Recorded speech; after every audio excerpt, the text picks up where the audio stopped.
오늘 우리에게 주시는 하나님의 말씀은 마태복음 5장 12절에서 13절까지 말씀입니다. 기뻐하고 즐거워하라. 하늘에서 너희의 상이 큼이라. 너희 전에 있던 선지자들도 이같이 박해하였느니라.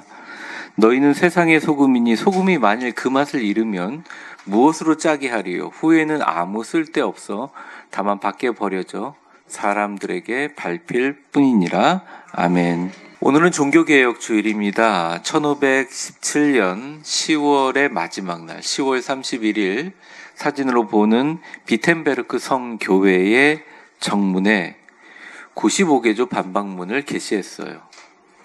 당시의 기록이 사진이 없기 때문에 사람들이 추정하는 것은, 지금 망치를 들고 있는 것은 루터이고, 또 반박문에 대해서 망치를 들고 있는 이유는 당시에 교회의 문이 나무였기 때문에 못으로 박았다라는 기록을 고증한 그림입니다.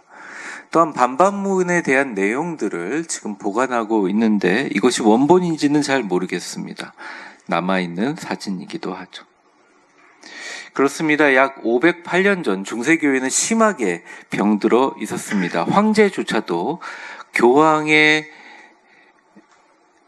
앞에 무릎을 꿇고 그 발에 입을 맞출 정도의 강력한 권력을 교회는 행사하고 있었고, 당연히 세속 권력과 결탁했으며, 특별히 가장 잘못한 일 중에 하나는 지금도 성 바티칸 시티에 있는 베드로 성당의 건축 헌금을 위해 면죄부를 판매했다는 것입니다. 면죄부는 말 그대로 돈을 내면 지옥에 갈 영혼도 성전 건축을 위해서 돈을 냈으니 그 영혼이 동전이 땡그랑 떨어지는 순간 천국으로 인도한다는 비웃음이 있었을 정도의, 인간의 행위가 아닌 오직 우리의 구원의 문제는 믿음이라는 말씀의 본질을 어기는, 위배하는 행위를 저질렀죠.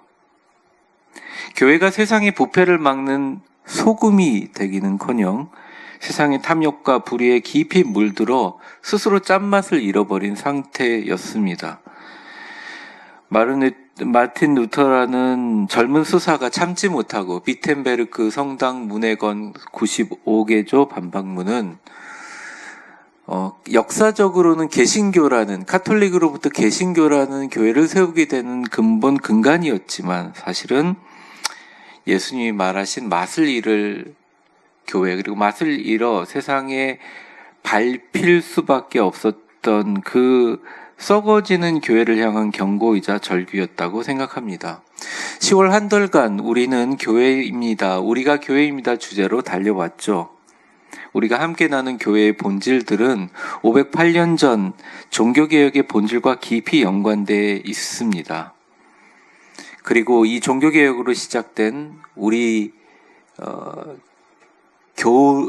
교회를 말하는 이 개신교라는 의미도 개혁적인 신앙을 표방하는 교회라는 말을 갖고 있습니다.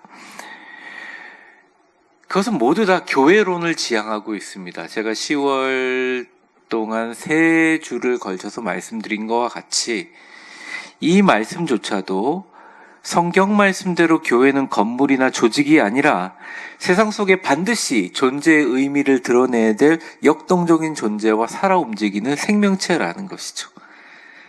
교회를 우리의 눈에 보는 것으로 한정한다면 교회는 그 범위가 작아집니다. 하지만 하나님이 이 땅에 만드신 교회는, 그리고 영원까지 이어지는 교회는 바로 우리라는 것입니다.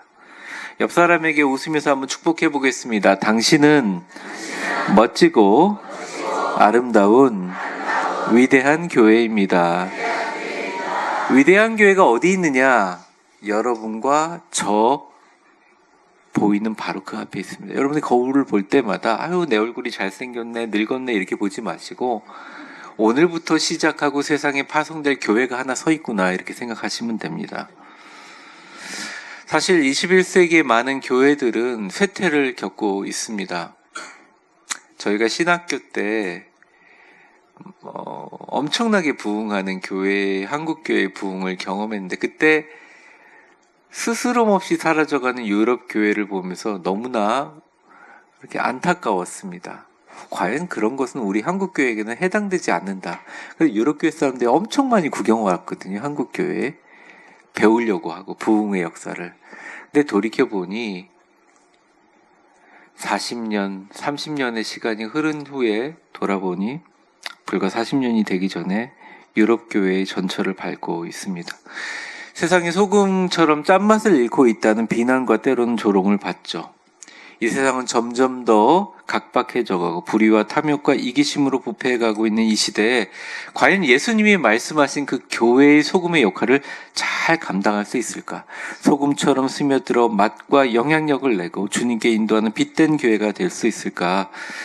교회는 소금처럼 세상에 스며드는 존재입니다. 라는 제목으로 여러분과 함께 말씀을 나누겠습니다. 첫 번째 우리 같이 한번 읽어보겠습니다. 시작. 예수님 때문에 받은 의로운 박해가 소금의 맛을. 예수님이 사실 소금 얘기하시기 전에 전 단계에 박해에 대한 이야기, 핍박당하는 사람들에서 이렇게 얘기합니다. 10절에서 11절까지 말씀인데요. 의를 위해 박해를 받는 자는 복이 있다. 나로 인하여 너희를 욕하고 박해하고 거짓으로 거슬려 모든 악한 말을 할 때 너희에게 복이 있다 이렇게 얘기합니다. 여러분 이 말씀이 조금 이해가 안 되는 게요. 왜냐하면 산상수훈을 할 때는 예수님이 그렇게 제자들도 그렇게 박해를 받을 때가 아니었습니다. 그것은 이미 앞으로 일어날 일들을 보시고 앞으로 진정한 교회가 세워지고 교회의 설립 과정에서 수많은 순교와 박해와 어려움을 겪게 될 제자들을 향해서 미래의 말씀이기도 합니다. 또한 21세기를 살아가고 있는 우리를 향한 말씀이기도 하죠. 주님께서 이렇게 무서운 말씀을 하시면서 뭐라고 격려하시냐면 본문의 첫 절 12절에 이렇게 말씀하십니다. 같이 읽어볼까요? 시작. 기뻐하고 즐거워 하늘에서 너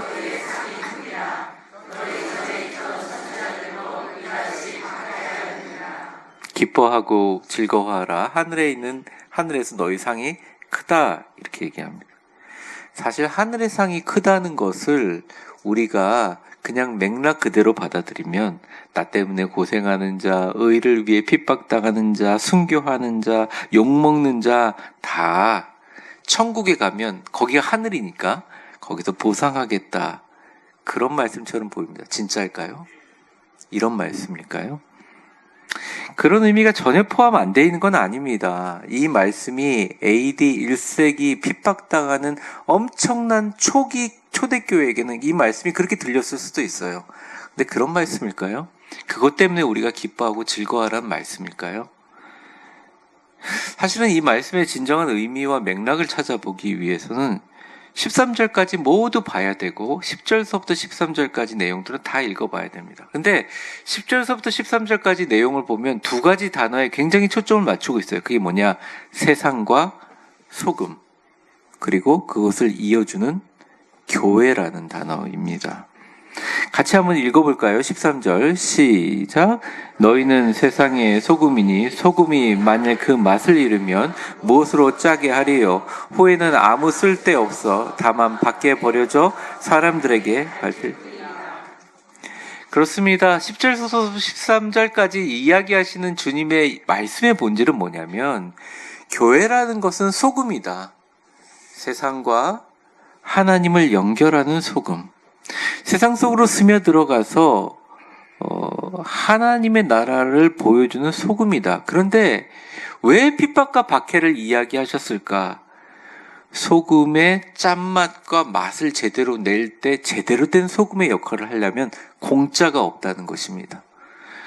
많은 시간 소금은 건조되고 말려지고 태양을 통해서 또 기술적으로도 염전이 되기도 하고 암염이 되기도 합니다. 그런 고난의 순간들이 필요하다는 거죠. 근데 그런 것이 없으면 소금은 그냥 하나의 돌덩어리나 결정덩어리일 뿐이에요. 즉 소금이 다울 때 세상은 교회를 인정하게 되는데 맛을 잃은 소금은 뭐냐? 소금의 맛을 갖추기 위한 과정들을 무서워하는 교회라는 거죠. 우리 교회는 물론 그런 교회가 아닙니다. 만약 교회가 전도를 무서워한다, 박해를 무서워한다, 그런 교회와 성도가 있다면 그 성도들은 세상과 섞여 맛을 잃어버린다는 것입니다. 이게 소금인지 뭔지 밍밍해서 토해버리거나 버려진다는 거예요. 주님을 구주로 고백하더라도 예수님 때문에 욕먹기를 싫어하거나 의를 위해 핍박받기 싫어합니다. 교회에 나오면서 편안한 것은 좋지만 교회 예수님의 말씀들을 실천하면서 당하는 고통에서는 너무너무 아파하고 힘들어합니다. 어떤 분들은 심지어 두려워서 그리스도인 것을 학생들 가운데 또 직장 가운데 드러내지 않습니다. 오히려 그들과 섞여서 내가 예수 믿지 않는 사람인 것처럼 하며 살아갑니다. 오히려 예수 믿는 것 때문에 손해보면 슬퍼하고 낙심하지요. 기뻐하고 즐거워하지 않습니다. 선교는 남의 일인 것 같고 내가 누군가에 전도하기 위해서 욕을 먹고 관계가 힘들어지는 것에 대한 대가가 주님이 나를 사랑해 주시고 나를 구원의 선물로 주신 이 십자가의 복음과 자녀의 권세보다 그게 더 고통이 크게 보입니다. 그런데 주님은 이렇게 말씀하십니다. 그런 교회는, 그런 성도는 맛을 잃어버린 소금처럼 세상 사람들이 밟힐 뿐이더라. 엄청나게 유럽에서 신학과 교회가 성장했거든요. 여러분 유럽에 가보시면 교회 지은 거 보셨잖아요. 현대 기술력으로도 불가사의할 만큼 놀라운 건물들을 짓습니다. 근데 교회 와서 예배 드리는 사람은 없어요. 왜 그런가? 자신들이 교회라는 것, 자신들이 교회로서 영향력을 발휘하는 건 알았지만 그 교회는 우뚝하니 멋있는 건물로 서 있는 것이 아니라 세상 사람들에게 복음을 전하면서 소금처럼 스며들어야 결국 교회도 살고 사람들도 산다는 것을 예수님 말씀을 잊어버렸기 때문입니다. 예수님 때문에 당하는 핍박과 불이익을 두려워하고 소극적인 크리스찬으로 살아가는 우리 모두에게 주님은 반문합니다. 너희는 세상의 소금이니 소금이 만일 그 맛을 잃으면 무엇으로 짜게 할 거야? 라고 묻습니다. 의를 위하여 박해받아도 거짓으로 우리를 꾸며서 욕하고 핍박해도 그래도 예수님 믿으라고 전도하고 교회로 끌어들일 수 있으면서 내가 주님 때문에 핍박받는군요. 기뻐하고 즐거워할 수 있는 그 하늘과 상의 능력이 바로 소금의 짠맛의 본질이라는 거예요. 그렇습니다. 왜 교회가 지금 세상에 맛을 잃은 소금처럼 길바닥에 버려져 밟힌다는 표현을 예수님이 하시지만 사실 별 관심이 없어요. 맛을 잃은 소금이 길바닥에 떨어지는데 무슨 상관입니까? 이유가 뭘지 엄청나게 사람도 고민합니다. 교회가 작아서요? 건물이 적어서? 신도수가 적어서? 교회 예산이 적어서? 정치 지도자, 경제, 문화 지도자 중에 훌륭한 교인들이 없어서? 그런 사람이 안 나타나서? 사회 봉사활동을 더 하지 못해서? 예수님은 모두 다 그것은 정답이 아니라고 얘기하십니다. 이유는 예수님 때문에 당하는 핍박을 기뻐하지 아예 기뻐하는 건 고사하고 두려워해서라고 이야기하십니다. 예수 믿지만 내가 예수님 때문에 손해보는 거 두려워하고 손해보지 않아서라고 하십니다. 예수님 때문에 내가 용서하지 않아서라고 하십니다. 서로 사랑하지 않아서라고 하십니다. 그래서 교회가 맛을 잃어버렸고 교회는 이제는 걱정거리가 아니라 세상 교회에 별 관심이 없어요. 한번 화면을 읽어보겠습니다. 같이 시작. 교회라는 소금의 짠맛은 주님 때문에 손해보고 용서하고 사랑하고 눈물로부터 오기 때문입니다. 그렇습니다. 예수님 때문에 받은 의로운 박해가 소금의 맛을 내게 하는 거죠. 저는 소금 같은 교회라고 한다면 우리 위대한 교회를 당당하게 내놓을 수 있습니다. 만일 우리가 교회 생활하면서 주님 때문에 참았다면 우리는 세상의 소금입니다. 주님 때문에 그래도 용서했다면 여러분들은 소금입니다. 주님 때문에 사랑하고 그래도 품어주고 먼저 손 내밀고 그들을 위해서 울면서 기도했다면 교인들과 세상 사람들은 그래도 내가 세상에서 살아갈 이유를 주게 했기 때문에 그 모든 우리 위대한 교회 교인들은 이 세상에 맛을 내는 소금입니다. 당연하죠. 세상이라는 음식 앞에 소금은 녹아야 스며들 수 있습니다. 이걸 자기 희생이라고 표현할 수 있고 소금의 삼투압작용이라고 표현할 수 있지만 어쨌든 그렇게 하지 않으면 그 맛과 기능, 방부제의 역할을 발휘하지 못합니다. 이 세상이 썩지 않게 유지되게 오래오래 먹을 수 있는 방부제 역할을 하는 이유는 교회가 더 높은 건물이 세워서 소금 알갱이가 드러나서가 아니라 이 세상 속에 세상 사람들의 불의와 아픔과 고통 가운데 함께 울어주며 눈물로 녹아서 스며들어 있기 때문에 이 세상이 무너지지 않게 하는 역할을 감당하고 있다는 것입니다. 교회와 성도는 고립된 성에 갇혀서 되지는 않습니다. 세상을 향하여 가슴을 열고 세계를 향해서 가슴을 열고 오히려 담장을 넘어 더 깊게 세상 속으로 스며들어가야 됩니다. 우리의 말 한마디, 행동 하나하나 그들에게 은혜를 끼치고 작은 예수를 보게 만들어줘야 합니다. 사랑하는 우리 위대한 교회 성도 여러분, 저 8년간, 이제 8년째가 다가오네. 8년간 우리 얼마나 많은 말들과 얼마나 많은 사람들의 모습을 통해서 상처를 받으시고 아프셨습니까? 하지만 굳건히 지키면서 예수님의 사랑으로 기도하고 그들을 축복하고 격려했을 때 얼마나 하나님께서 우리에게 아름다운 은혜를 주셨는지요. 골로새 교회를 향해서 바울은 이렇게 얘기합니다. 너희 말을 항상 은혜 가운데서 소금으로 맛을 냄과 같이 하라 말씀하십니다. 그렇습니다. 교회는 세상과 고립된 순결한 단체가 아닌 자기 희생적으로 세상 깊숙이 스며들어 부패를 막고 생명을 유지시키는 짠맛 영향력을 드러내야 하는데 그 짠맛은 주님이 우리에게 감당하라고 하신 의로운 핍박과 박해를 기쁨과 감사함으로 바라보며 하늘의 상을 바라보는 그 마음가짐과 삶의 모습에 있다는 것이죠. 그 말씀의 순수성을 지키기 위해서 황제도 굴복시키고 세상을 좌지우지하고 있는 가톨릭 교회의 부패와 타락을 향하여 508년 전 진리를 위해서 종교개혁을 했던 그 루터의 정신, 그리고 함께 개신교가 시작됐던 그 정신이 바로 그 정신이라는 것입니다. 또한 교회의 본질이기도 하죠. 두 번째 우리 같이 읽어보겠습니다. 시작. 소금의 영향력은 세상의 착한 행실과 빛으로 나타나야 합니다. 당시 로마 군인들은 돈이 아닌 소금으로 월급이 지급되었습니다. 그래서 로마 군인들이 봉급으로 소금을 받기 위해서 소금 장수들이 화폐로 전환하기 위해서 서 있는 길을 살라리아 가도라고 불렀는데 그 살라리아 가도의 부분 사면이 약간 그 회색 화면으로 나와 있습니다. 위에는 그 내용들이고요. 그리고 오른쪽에 이렇게 자루 같은 게 있잖아요. 그 안에 소금으로 자루를 넣어서 그것들을 내었죠. 그래서 그들이 받는 봉급을 살라리움이라고 했는데요. 화면을 한번 보여주세요. 이 살라리움이라는 의미가 로마 군인들에게 지급되는 소금을 구매할 수 있는 수당이었습니다. 소금을 구매할 수 있도록 도와주는 거였죠. 그래서 당시의 소금의 가치는 지금이 말하는 소금하고는 가치를 비교할 수가 없어요. 군인들이 장기간 원정을 떠날 때 소금은 식량을 보존하고 그리고 생존을 유지하는 결정적인 역할을 해서 가치가 높았습니다. 그래서 여러분, 너희는 세상의 소금이라 그러면 목사님 웃으면서 이런 얘기예요. 제가 짠돌이가 되라는 말입니까? 뭐 이렇게 웃는데 그건 지금 소금 말하는 거고요. 옛날에 소금 뭐냐면 돈이었어요. 화폐였습니다.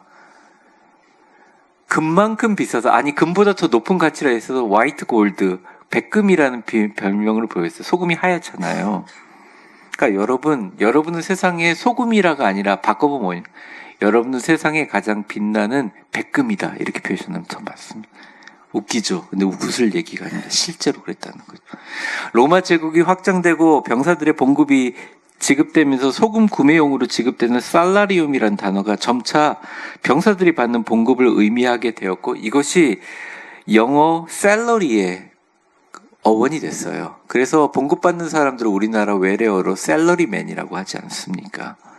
그렇습니다. 너희는 세상의 소금이라는 것은 세상을 움직이는 가장 강력하고 위대한 힘, 처자식을 먹여 살리는 힘, 돈, 삶의 생계수단, 생명과 같은 소금이었다는 것이죠. 근데 이 귀한 소금에 장난치는 사람들이 시작되게 됐습니다. 그래서 로마에는 소금법을 만들어서 소금에 장난을 치거나 뭘 섞으면 사형에 준하는 엄격한 법을 적용했습니다. 근데 로마 주변에 정복된 땅들은 그걸 하기가 좀 어려웠던 모양이에요. 그래서 소금에다 뭘 섞는 사기꾼들이 있었습니다. 팔레스타인에 사는 예수님과 그 유대 민족에게도 마찬가지였던 것 같아요. 그래서 예수님이 소금이 맛을 잃는다라는 원어적 의미가 이겁니다. 이 모란세라는 헬라어가 어리석게 되다, 둔하게 되다라는 의미로 나누는데, 맛이 둔하게 되다, 맛이 어리석게 되다, 그런 의미라기보다는 괜히 소금 갖고 장난쳐서 죽지 말고 둔하고 어리석은 그런 의미가 있다는 거예요. 당시 팔레스타인에 유통되는 불법 소금에 관한 겁니다. 모래랑 섞으면 색깔이 비슷해서 알 수가 없죠. 그 짠맛을 잃어 아무 쓸모와 가치가 없이 버렸던 맛을 잃은 소금이었다. 사랑하는 성도 여러분, 교회의 복음의 본질이 사랑이고 희생인데 이걸 잃어버리고 나서 교회가 사회 참여에 집중한다든지 사회 봉사에 집중한다든지 교회가 그러한 본질을 잃어버리고 자기 자신의 교회에만 집중하게 된다면 세상의 가치인 성공과 명예와 이기심에 섞여 맛을 잃어버리면 교회는 세상에 아무런 영향력을 주지 못합니다. 사람들에게 밟힐 모욕을 당하게 되죠. 속아서 그 당시에 불법 소금을 산 사람들이 너무 화가 나서 살라리아 도로에 소금을 땅바닥에 버리면서 정말 분개했다고 하죠. 지나가는 사람이 밟으면서 그게 소금인지 알겠습니까? 알고 밟는 것도 아니고 무관심 가운데 밟히는 소금들. 세상의 이기심과 불의로 부패할 때 교회는 그 부패 속에서 짠맛을 내고 용서와 사랑과 희생을 작동하는 실제적인 공동체를 보여주는 게 바로 교회이다. 그래서 섞이는 것이 핵심이고 스며들어 융화될 뿐만 아니라 세상을 변화시키는 것이 바로 교회의 본질이라는 것입니다. 그래서 어저께 제가 설교를 마무리하면서 이렇게 글을 하나 썼는데 같이 한번 읽어보겠습니다. 시작. 위대한 교회인 우리는 고립된 순결이 아닌 세상 속으로 스며드는 침투적인 거룩을 회복해야 한다. 옆 사람 한번 축복해 보겠습니다. 당신은 세상을 살리고 세상을 거룩하게 하는 소금입니다. 사실은 소자 빼고 금입니다 하는 게 요즘 금값 엄청 높잖아요. 그렇죠? 요즘 TV에서 여러분들이 저한테 권유를 해서 우리들의 발라드, 싱어게인 이런 걸 프로그램을 봅니다. TV 볼 시간이 별로 없기도 하지만 또 어떤 분은 트로트를 봐야 교인들을 이해한다 그래서 트로트 프로를 보다가 넘기기도 하고 그러는데요. 프로그램을 보면 경연 참가자들도 너무 놀라운데 사실은 그들의 공연보다 더 엄청나게 감동하는 심사위원들을 보면서 제가 은혜를 많이 받을 때가 있어요. 사실 심사위원들의 노래 수준이라든지 공연 수준은 비교가 불가하죠. 엄청나지 않습니까? 그런데 그 사람들이 그럼에도 불구하고 좀 부족하지만 순수한 부분이 있고 하여튼 장점들을 봐서 엄청난 리액션을 칭찬해주고 감탄하고 감동의 눈물을 흘리는 모습을 봅니다. 경연자의 노래보다 심사위원들이 감동하는 모습을 보면서 눈물을 흘리는 분들이 많으실 거라고 생각해요. 저는 그것을 보면서 사람이 가지고 있는 품격이라는 것이 뭐냐, 그런 게 아닌가 생각합니다. 자기보다 잘하든 못하든 상대방의 장점을 보고 감탄해주고 상대방의 좋은 점에 대해서 더 기뻐하고 더 놀라워하고 감동하는 그분들이 가지고 있는 성품이 진짜 품격이 아닐까 싶습니다. 저는 교회가 가지고 있는 품격과 영적인 부분도 마찬가지라고 생각해요. 물론 그렇죠. 세상에 썩었고 잘못된 부분들이 많을 수 있어요. 정말 세상의 부정과 부패와 악함에 대해서 더러움을 고발하고 싸우는 것도 중요하다고 생각합니다. 하지만 진짜 선한 소금의 역할은 뭐냐? 교회가 세상의 어두운 부분만 보는 게 아니라 그럼에도 불구하고 세상의 좋은 부분들, 아름다운 부분들, 생명을 걸고라도 지켜야 될 순수하고 빛나는 부분에 대해서 정말 탁월한 덕스러운 감각으로 최선을 다해 아름다운 모습으로 그것들이 보존되어야 하고 지켜져야 하는 것을 위해서 때로는 내가 먼저 용서하고 내가 먼저 용납하고 내가 먼저 더 넓은 마음으로 박수쳐주고 이해하고 눈물을 흘리면서 기도해 주는 것, 이러한 격려와 축복이 진정한 교회의 소금된 역할이 아닌가 생각합니다. 주님은 그래서 교회가 세상과 소통할 때 공통의 선을 추구하지만 복음의 본질에 타협하지 않는 짠맛을 유지하지만 더불어 착한 행실을 통해서 윤리적인 탁월함을 가지고 세상의 오해를 아예 그러니까 아예 그냥 세상 사람들이 막 교회를 욕하다가도 그들이 눈물 흘리고 있을 때 밥이나 먹어요. 손잡아주고 몇 분이라도. 교회를 욕하는 사람들 옆에 가서 그래서 저희가 잘못했는데 그래도 목 아프니까 목캔디나 하나 드세요. 이렇게 넣어주는, 누구도 반박할 수 없는 탁월한 윤리적인 착한 행실을 통하여 세상의 오해를 뛰어넘어 예수가 살아있구나, 예수님이 존재하구나 느끼게 하는 게 바로 세상의 소금의 역할이라는 것입니다. 진짜 소금의 역할이에요, 이게. 그렇습니다. 교회는 숨겨져야 되는 존재가 아니에요. 여러분은 이 자리에 예배를 드리고 위대한 하루 챕자를 받아가지고 나가시면서부터 여러분은 진짜 교회의 역할을 감당하시는 겁니다. 세상의 어둠을 밝히고 그의 행실로 인하여 하나님 아버지께 영광을 돌리는 공개적인 거룩함이 되어야 한다는 것이에요. 예수님이 우리를 소금과 빛이라고 얘기하시고 나서 이런 말씀으로 결론을 맺습니다. 마태복음 5장 16절, 이같이 너희 빛이 사람 앞에 비치게 하여 그들로 너희 착한 행실을 보고 하늘에 계신 너희 아버지께 영광을 돌리게 하라. 말씀을 정리하겠습니다. 종교개혁주의를 맞았긴 하지만 어떻게 종교개혁주의만 종교개혁을 생각하겠습니까? 못된 사람들이 개신교 가지고 이름 가지고 엄청 놀리잖아요. 그 개자가 그 나쁜 개자가 아니에요. 개혁한다는 개자입니다. 우리 개신교의 개신이라는 말은 우리의 신앙을 종교개혁주의일 뿐만 아니라 매일매일 개혁해야 된다는 거예요. 그 개혁의 주체가 뭐냐? 우리의 본질을 아는 것입니다. 우리의 본질은 소금이요. 세상 속으로 들어가서 녹아짐과 사라짐으로 맛을 내고 드러내므로 어둠을 물리치고 어둠을 밝히는 빛이며, 예수님 때문에 손해보고 용서하고 눈물 흘리지만 그것이 더 짠맛이 돼요. 세상 깊숙이 스며들어 세상의 부패를 막는 소금이 되고, 나 세상 살기 싫다, 세상 살아야겠느냐 의미와 존재의 가치를 찾는 사람들에게 저 사람같이 예수 믿고 저 사람 믿는 예수님이 살아계신다면 나는 세상 살아갈 의미가 있구나 말하는 소금이 바로 우리 교회라는 것입니다.